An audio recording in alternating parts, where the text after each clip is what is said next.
언제 병원을 가야 될까요? 이틀만 안 먹어도 큰일 날 수 있어요. 안녕하세요. 초보 집사 여러분들을 위한 영상. 오늘의 주제는요, 우리 고양이가 아파요. 우리 고양이 언제 병원을 가야 될까요? 라는 주제를 들고 왔어요. 저같이 고양이를 오래 키워보고 많이 키워본 집사분들은 대충 감이 잡히시는데요. 갓 초보 집사분들이 되신 분들은 이게 굉장히 어려워요. 정말 아무것도 아닌 걸로 병원에 가기도 하고요. 그리고 정말 심한 경우에 검색을 하거나 아니면 전화를 여기저기 걸어보다가 골든타임을 놓치는 경우가 많아요. 그래서 조금 도움을 드리고자 오늘 같은 시간을 마련했어요. 일단은 좀 크게 증상으로 한번 나눠볼게요. 아이들이 제일 많은 증상이 뭘까요? 첫 번째, 토하는 거. 토를 이제 처음에 할 때는요 되게 놀래요. 헤어볼토를 하는데요, 헤어볼토는 당연히 하는 건데도 그것 때문에 놀래서 병원에 가는 경우가 많아요. 그래서 토를 할 때는요 어떤 색인지를 조금 보시고요. 대충 사료를 토했다 하면 아이들이 급하게 먹었거나 아니면 사료가 좀 소화가 안 돼서 토하는 경우가 있고요. 그리고 좀 노란색 토다 그러면 이물질을 먹었거나 빈속에 토한 경우가 있어요. 근데 한두 번 토한 거는요 사실 속이 좀 안 좋아서 토를 하는 경우가 있어서 한두 번 토했을 때 어떻게 하고 병원에 바로 데려가지 마시고요. 조금 지켜봐 주셔도 괜찮아요. 근데 여러 번 토했을 때 5번 이상 연달아서 토할 때가 있어요. 나중에 막 물토까지 하거든요. 그럴 때는 바로 병원을 데리고 가시는 게 좋아요. 자, 그리고 나서 두 번째, 설사. 어디까지가 설사고 어디까지가 좋은 변인지도 아직은 잘 모르시죠? 변은 어떻게 체크하나요? 모래가 묻어 있잖아요. 그래서 그 모래에서 우리 흔히 맛동산이라고 부르거든요. 그래서 맛동산이 이쁘게 됐는지 안 됐는지를 모래에서 찾아가지고 보시면 되고요. 제일 좋은 변은요, 들었을 때 안 묻어나고 윤기가 조금 있고 딱딱하지 않은 변이 제일 좋은 변이에요. 만졌을 때 조금 딱딱하고 건조한 변은 약간 된 변이고요. 설사 말고 좀 많이 된 변은요, 아이들이 변비가 걸릴 수도 있어요. 그리고 정말 설사가 심한 경우, 물처럼 설사가 나오는 경우가 있어요. 응아가. 그런 경우가 지속이 된다면 뭔가 문제가 있는 거니까요, 병원에 가서 확인을 해보시는 게 좋아요. 그리고 혈변, 혈뇨, 피가 묻어나오는 경우가 있어요. 이것도 사실 피가 묻어나온다고 해서 무조건 큰 병은 아니에요. 항문이 찢어져서 나오는 경우가 있고요. 장기 쪽에서 피가 나와서 혈변이 나오는 경우도 있어요. 색에 따라서 또 다른 경우가 있으니까요. 사진을 찍어서 의사 선생님께 보여주시는 게 제일 좋아요. 그리고 세 번째, 아이들이 힘이 없거나 밥을 안 먹는 식음 전폐를 할 경우. 자, 이런 경우는요 굉장히 위험할 수 있어요. 여러분, 고양이는 아파도 티가 안 나요. 그래서 사실 토를 하거나 응아를 계속 지켜봐 주셔야 돼요. 근데 아이가 힘이 없거나 밥을 안 먹어, 그러면 사실은 많이 아팠었을 경우가 많아요. 애들이 아프면 어떤 것보다 티가 나냐면요, 애가 아프면 그루밍을 못해요. 그래서 좀 털이 푸석푸석하고 냄새가 나고 조금 더러운 경우가 있어요. 그리고 이제 밥을 안 먹을 경우, 여러분 이거 되게 중요해요. 고양이는요 이틀만 안 먹어도 큰일 날 수 있어요. 왜 그럴까요? 고양이는요 에너지가 없으면 지방부터 써요. 그래서 지방을 쓰다 보면 간에 지방이 껴서 지방간이 생겨요. 그런데 고양이는요 간이 굉장히 약한 동물 중에 하나예요. 그래서 지방간이 생겨버리면 정말 목숨이 위태로울 수 있을 정도로 치명적일 수가 있거든요. 2-3일 정도 안 먹으면 바로 병원에 가서 수액이나 다른 처방을 받으시는 게 좋아요. 자, 그리고 다음, 자, 피부에 상처가 생겼어요. 피부에 상처가 생겼을 경우는요, 여러 가지를 의심할 수 있어요.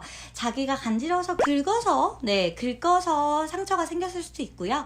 아니면 다묘일 경우는 아이들끼리 놀거나 아니면 좀 장난을 쳐서 생긴 상처일 수도 있고요. 그리고 셀프 미용하다가 상처가 나는 경우도 있죠. 자, 아이들은요, 저번에도 말씀드렸죠? 우리 이 피부와 피하가 안 붙어 있어요. 그래서 아이들은 가죽이 쓱 하면 들리죠. 그래서 피부가 상처가 나도요, 피가 잘 나지 않아요.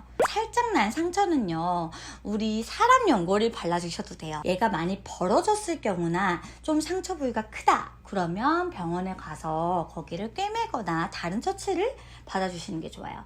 그리고 피부에 털이 조금 뽑혀 있는 경우가 있어요. 자, 이거는 오버 그루밍을 의심하셔도 돼요. 아이들이 간지러우면요, 그루밍을 하는데 아이들은 혀에 돌기가 나 있죠. 그래서 계속 그루밍하면 여기가 빨개지고 심하면 털이 뽑히고 상처처럼 나요. 그래서 그런 경우도 사실은 좀 오버 그루밍 같다 하면 상처 연고를 발라주시면 금방 나요. 근데 뭔가 조금 심각한 것 같다 하면 전염성 피부염일 가능성도 있어요. 그래서 좀 다발성으로 조금 옮기는 것 같다, 아니면 좀 낫질 않는다 하면 병원에 가서 곰팡이나 아니면 다른 피부 질환을 좀 검사를 해보시는 게 좋아요.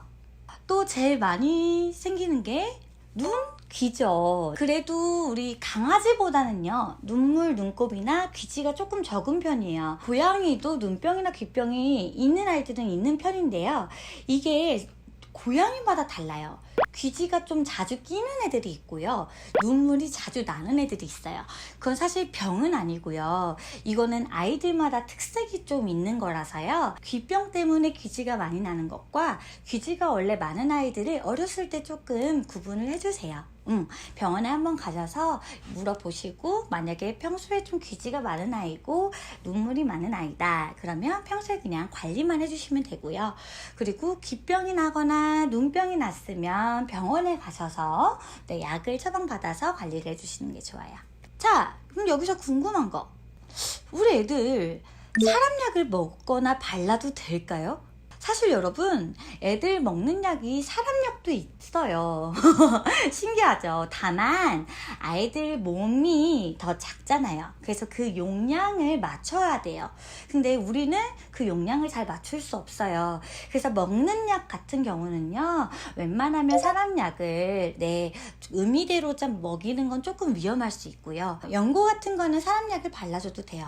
포비돈, 헥시딘 같은 소독약, 그리고 호시딘, 마데카솔 같은 사람 연고약을 갖고 계시는 게 좋아요. 그럼 애들이 먹으면 어떡해요?